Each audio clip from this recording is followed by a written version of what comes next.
Mary Clai Jones, and I'm here to give you a little introduction to birding in Chadron, Nebraska. We have a lot of exciting birds in this area. Some of them you don't even need binoculars to identify.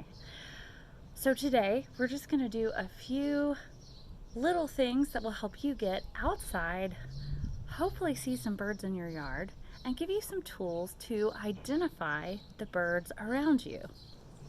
The very first thing you need to do when you're trying to identify birds is to watch them for a few minutes first.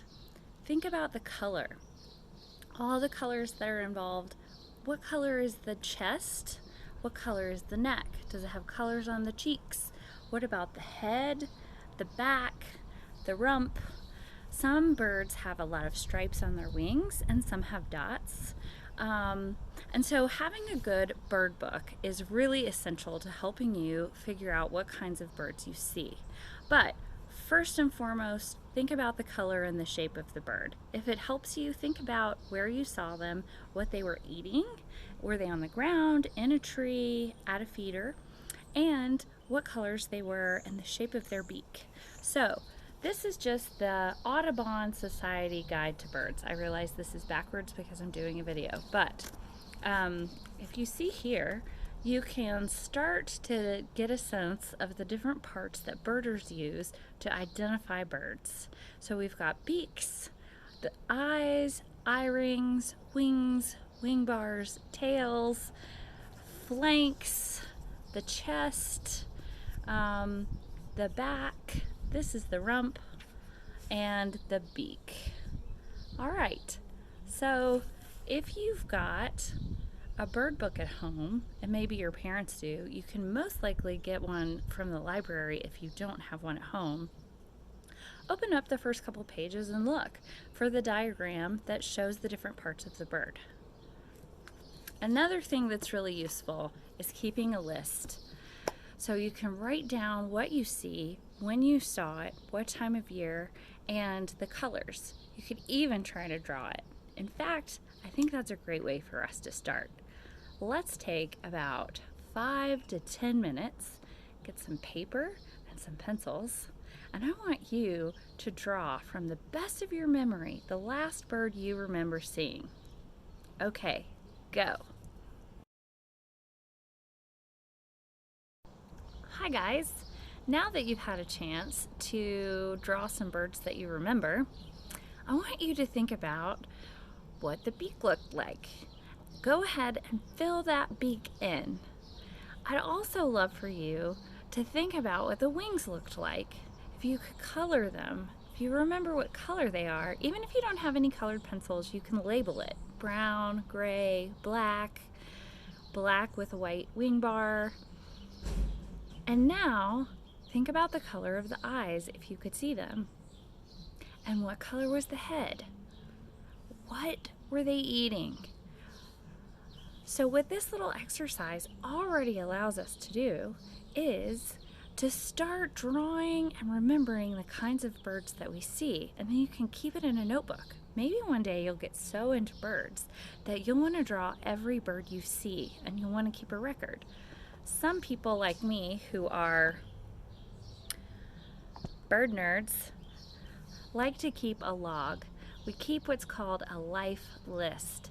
There are apps on phones for these kinds of things, but sometimes I just like to carry around an old-fashioned notebook, and I say the time and place and the date that I saw the bird, what bird I think it is, where it was, like what it was eating, if it was in a tree, in a meadow, what kind of habitat I think it might live in, and then I look it up in my handy dandy field guide. So I have a lot of field guides, and when my family found out that I liked birding, they started giving me a lot of bird books. So it's really handy because if I can't find something in one book, I go to another, like the books that you can see on my little shelf here. So let me show you just a couple of very common birds to western Nebraska.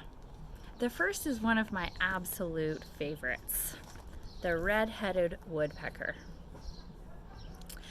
We don't see this bird very often in the eastern part of the United States, and that's why when I moved out here, I bought a Western guide to birds. Our country is so big that we kind of have to divide the country into two in order to get the best kind of resources to find out what birds we can see.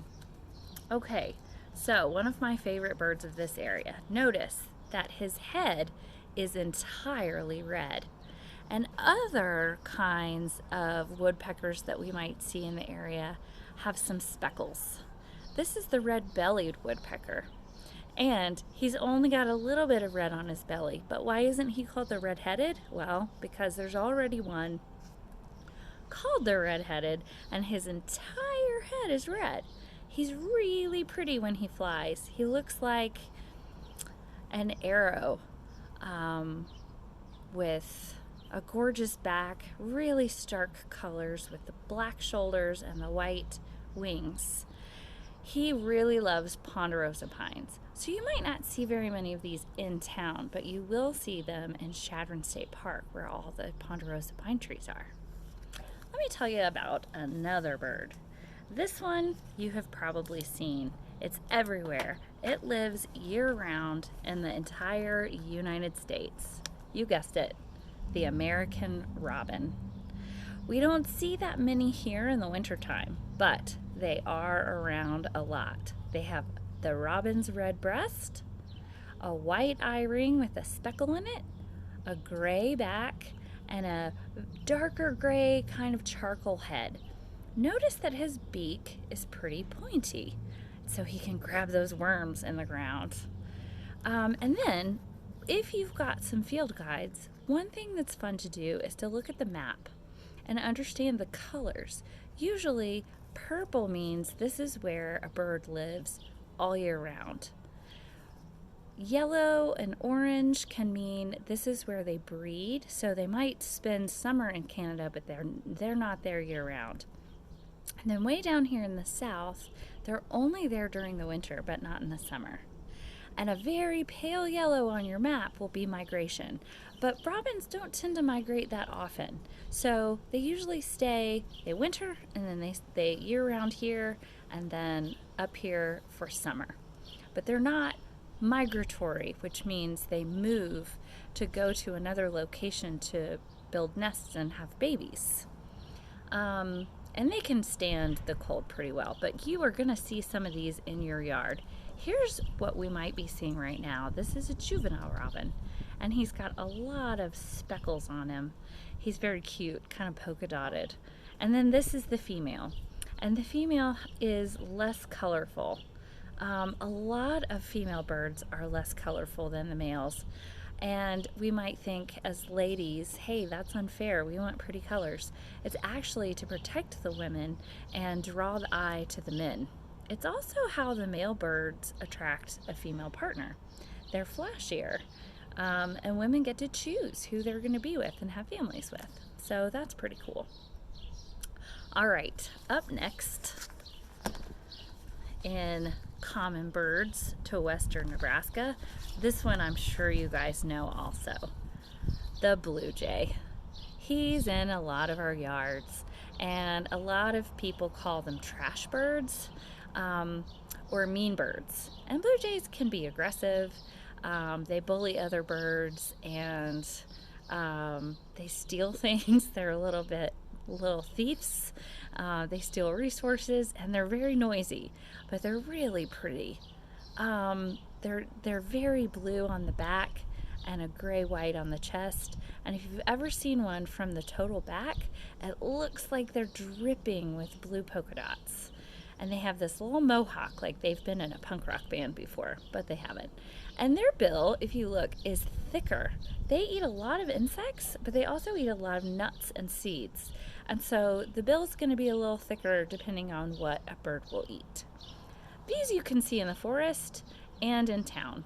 So next time you see a blue jay, take out your pen, paper, and start your own log. I'm going to show you one more bird that's pretty common to this area. Let's see. I think I lost my place. It's the black-capped chickadee. And the chickadee is a really acrobatic, tiny little bird who lives in the Chadron area year-round. So they don't travel anywhere for summer or for winter. They stay here. They really like pine forests, but they like trees of all types, and they eat mostly insects. But if you put up feeders, they will come to your feeders if there are sunflower seeds. That's their favorite little treat. So here is the black-capped chickadee. Nope, it's this one. And you can see that they are in a lot of the United States year-round.